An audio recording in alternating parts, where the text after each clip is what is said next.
Кыштын суук айлары жакындаган сайын бөлмөнү жылытуу ар бир үй кожойкесинин негизги көйгөйүнө айланат. Бүгүнкү Бирге тандайбыз рубрикасында конвектордуу жылыткыч жана алардын артыкчылыктары тууралуу сөз болот.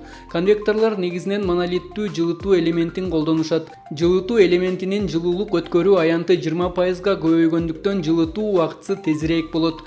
Жылытуу жабдыгынын уникалдуу формасынын аркасында кубаттуулук компакттуу өлчөмдө бөлүнүп чыгат. Мындан улам конвектордун кубаттуулугу узакка кармалат. Бөлмөнү орто жылуулук температурага жеткирүү жабдыктын басымын 15%га төмөндөтүү аркылуу ишке ашат. Абсолюттук жакшыртылган эритмесинин аркасында жабдык иштеп жатканда ашыкча үн чыкпайт.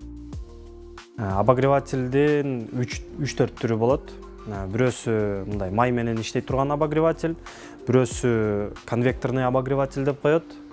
Анан дагы бир тепловой пушка деген обогревательдерди көрсөтүп берип кетем.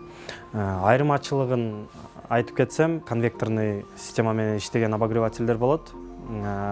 Булар муздак абаны ылдыйынан тартат дагы, бул жак абаны чыгарганга чейин аны ысытып туруп, өйдөгө жөн эле жылуу абаны чыгарып берет сиздергечи. Булардын айырмачылыгы, май менен иштей турган обогревательдин айырмачылыгы, булар токту аз жейт, өзү өчүп жанып иштейт көбүнчө.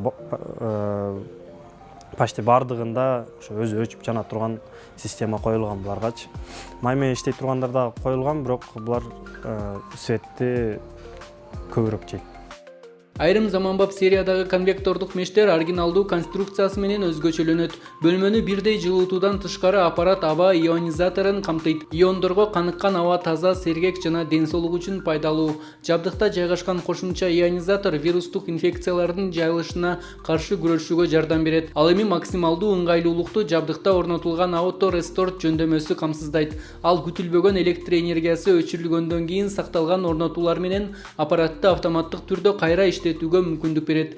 Бул өзгөчө туруксуз электр энергиясы бар тоолуу аймактарга ыңгайлуу.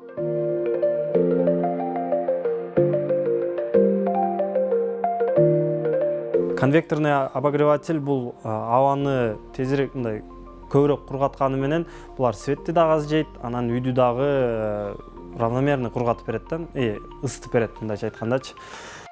Негизинен жогоруда белгилеп өткөндөй жылыткычтардын бир нече түрү кездешет. Алар негизинен май менен иштөөчү конвектордук жылуулук тараткыч, инфракызыл болуп бөлүнөт. Аларды үй шартыңызга жана үй бүлөлүк талапка ылайык тандоо сунушталат.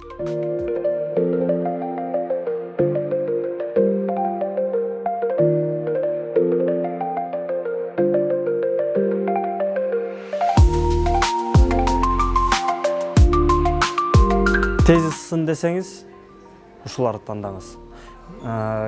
Жаш баланын кийимдерин кургатканча үйдү ысыта турган обогреватель керек десеңиздер, анда май менен тандаңыз.